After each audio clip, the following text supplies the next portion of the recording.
ဗီဒီယိုမှာတော့ကျွန်တော်လူတယောက်အောင်မြင်ကြော်ကြားသွားဖို့အတွက်သူနေထိုင်တဲ့နေရာပတ်ဝန်းကျင်သူ့ရဲ့မိဘအတိုင်းဝိုင်းမင်္ဂလာမရှိတဲ့တိုးသားတွေအကုန်လုံးကတော့သူရင်းဆုံးနဲ့သိရင်သိဒါမှမဟုတ်ရှင်လေငွေကြေးကြေဝါချမ်းသာမှုဒါတွေကတကယ်ကိုလိုအပ်တဲ့အဓိကလိုအပ်တဲ့အရာတွေဖြစ်နေပြီလားဆိုတာကိုကျွန်တော်တို့မေးခွန်းထုတ်သွားမှာပါအခုချိန်မှာကမ္ဘာနာမည်အကြီးဆုံး rapper တွေကတယောက်ဆိုတာကတော့ကျွန်တော်တို့ညင်းစရာတော့မလိုပါဘူးသူပြည့်လူငယ်ယောက်ျားလေးတွေကြားထဲမှာသူ့ရဲ့ influence ကြီးကတော်တော်ကိုကြီးတယ်သူဖြော်ပြတဲ့ပွဲမှန်သမျှလည်းလုံးဝပွဲစုပွဲကျန်းပြီးတော့လုံးဝ Israeli litဒါ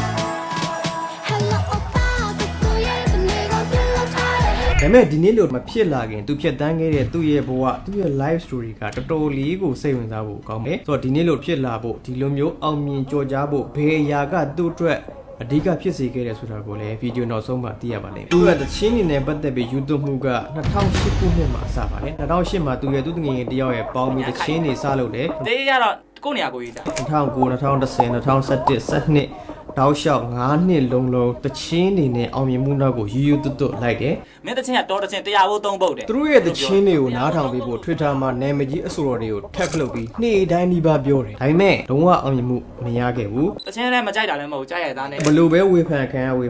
ယူသွတ်မှုတွေကတော့မရက်တန်းခဲ့ဘူး2012ခုနှစ်မှာသူတက်နေတဲ့ဒုတိယနှစ်တက္ကသိုလ်ဒုတိယနှစ်မှာတင်အရာမသိအောင်ကြောင်းဖတ်ပလိုက်ပြီးတော့သူ့ရဲ့အိမ်ကပေးတဲ့ဒီကြောင်းစည်းတွေနေစည်းတွေကိုပဲလောက်အောင်စင်ပြေအောင်သုံးပြီးတော့အမြဲတမ်းသူ့ရဲ့အချိန်တွေကိုဒီတချင်းသွင်းတဲ့စတူဒီယိုမှာပဲအချိန်ကုန်ခံပြီးတချင်းတွေလုပ်နေလေးရှိတယ်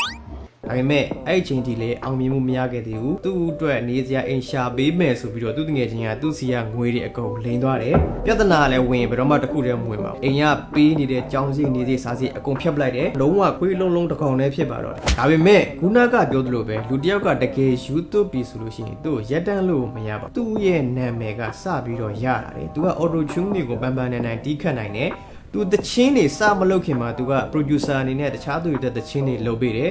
သူ့အတွက်ပထမဆုံးမီးစာကတော့အဲ့ချိန်တုန်းကနာမည်ကြီးတဲ့ခုဖြစ်သွားခဲ့လို့ရှိရင်လည်းသူတို့တရားဝင်ပေါ့နော်သူတို့လုပ်ပေးတယ်တေချာဖက်ပြီးပြောစောက်ဘောအင်္ဂလိပ်စာမတတ်တဲ့ကောင်ဘေဘုတ်ချမှာ9လလောက်ရက်တည်နိုင်ခဲ့တဲ့မြင်မှုတွေတတိတန်းကြီးလဲသူ့ရဲ့အရေးအသွေးတွေလည်းအများကြီးပုံမှုပြခွင့်ရခဲ့တယ်ဒါပေမဲ့ဘိုးကအမြဲတမ်းအနေမြင့်အတက်ကြတလဲစီလာနေတာဆိုတဲ့အတိုင်း2021နိုဝင်ဘာမှာတော့သူ့အတွက်ကန်အဆိုးဆုံးနေ့တစ်နေ့ဖြစ်ခဲ့ပါတယ်အများနဲ့သူကပွဲလုံးရင်ပွဲစုနေကျန်းနေမှာကြိုက်တဲ့သူဆိုရှေ့ကပွဲတွေမှာဆိုလို့ရှိရင်သူ့ဖက်ကိုဒီအစင်အောက်ကခိုးလို့ဆိုပြီးတော့အဲ့ကောင်ဝိုင်းထိုးရဆိုပြီးပြောတဲ့အထိသူကလည်းပွဲကိုကျန်းလေးရှိတဲ့သူအဲ့တော့သူဘွားတစ်ခုလုံးပြန်ခြုံပြီးကြည့်လိုက်ရင်သူကြီးပြင်းလာခဲ့တဲ့နေရာကနည်းနည်းလူရန်ကလူမိုက်တွေပေါ်တဲ့ဆောက်ဖွက်တဲ့ဆိုင်ရတူမျိုးရက်ွက်မျိုးကနေကြီးပြင်းလာခဲ့တဲ့သူနောက်တစ်ခုကသူ့အဖေနဲ့မြင်ရတဲ့အဲ့လောက်ကြီးကြွယ်ဝချမ်းသာရတဲ့မျိုးတော့မဟုတ်ဘူးသူ့ကိုဒီလိုမျိုးနေရာကိုရောက်စေခဲ့တဲ့အရာတစ်ခုပဲရှိပါ